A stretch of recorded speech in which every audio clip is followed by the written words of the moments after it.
We are very fortunate today to have Reverend David Tuck. Could we welcome him forward with a loud salawat?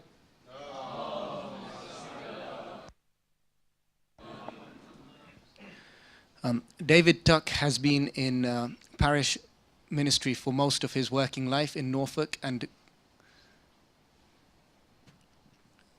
in Greater London, and is delighted that he has been able to continue this since his retirement in 2001. He is currently the priest in charge at St. Albans Church, Pinner. Today he's going to be talking to us about cathedrals.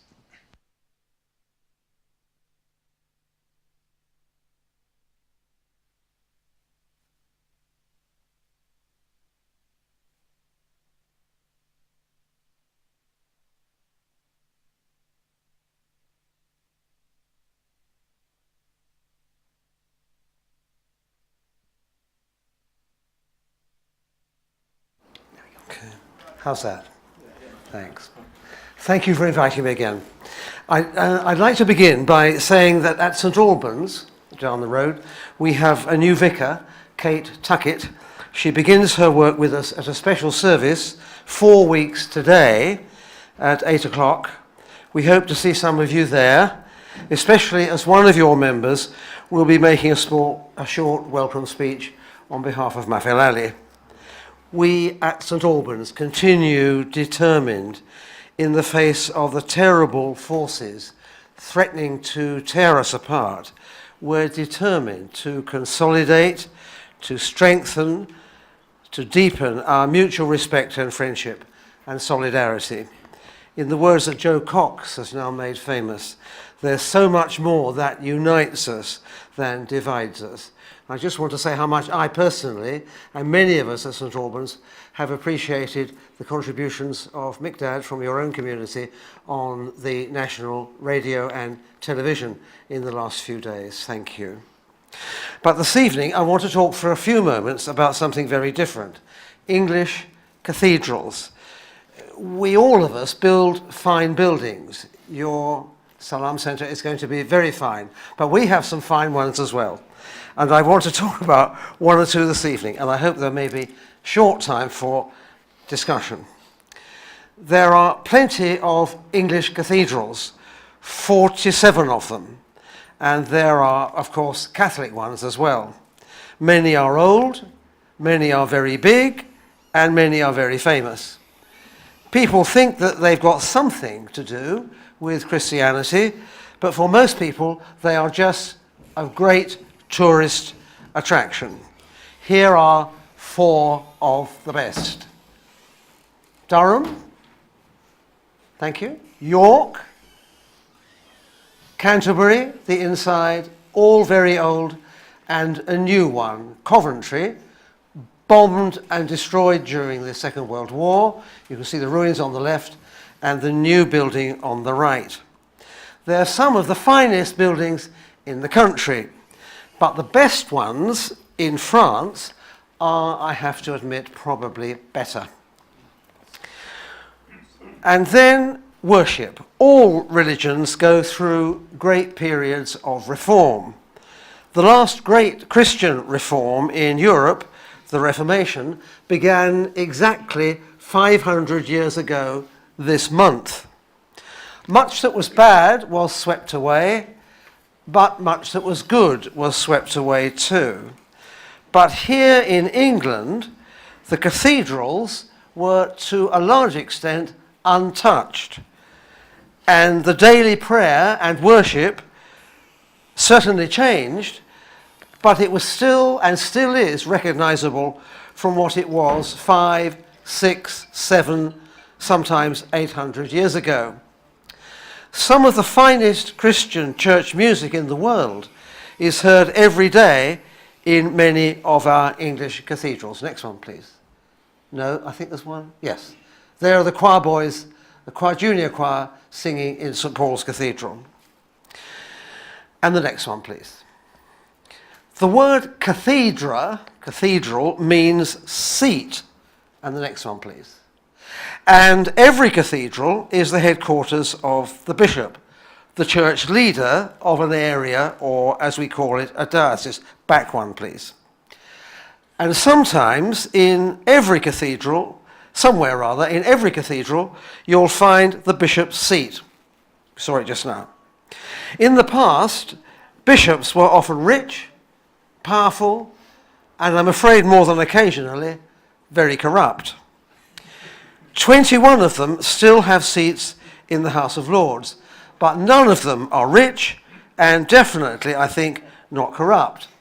They have a nice house, but their salaries are much less than those of a head teacher in a comprehensive school, much less than that of a full-time GP or dentist. And the next one, please. The history of England is all around you in English cathedrals. Kings and queens are buried there. Next one, please. King John of Worcester is buried. King John, who signed Magna Carta, is buried in Worcester Cathedral, and there are also countless other famous men and women. Back one, please. In Canterbury, you can see the tomb, the place where Thomas à Becket was murdered on the King's orders, Archbishop of Canterbury. In Durham, the tomb of St. Cuthbert is there. He brought Christianity to much of northern England 1300 years ago. So cathedrals are shrines, but they're much more than that. Going into a great cathedral or church can be breathtaking and mysterious and awe-inspiring for the first time. And although most people enter a cathedral as a tourist, once inside, there is often a sense of wonder and mystery.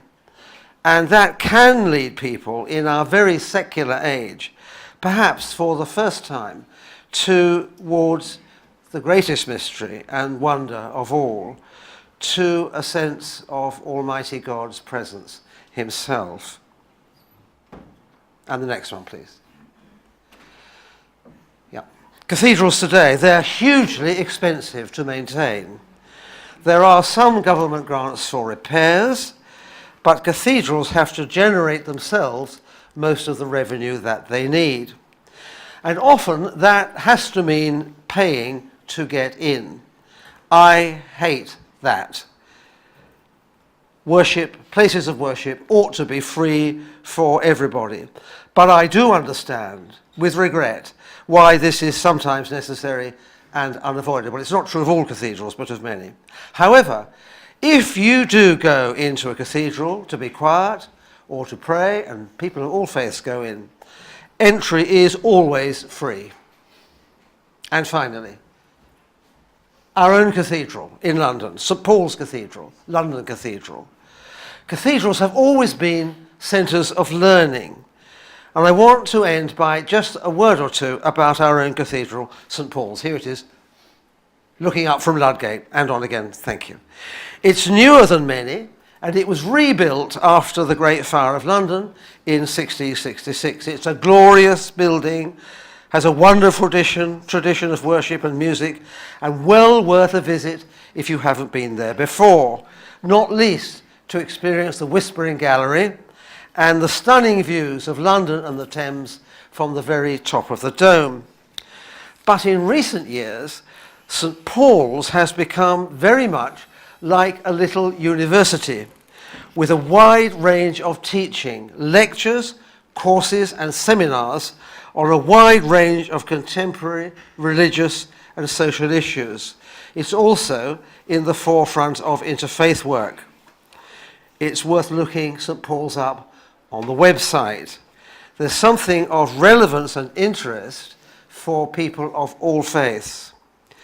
One of the reasons I love and am really very proud to be a priest in London is because of all that St. Paul's means to me. Could we just have it back again? Thank you.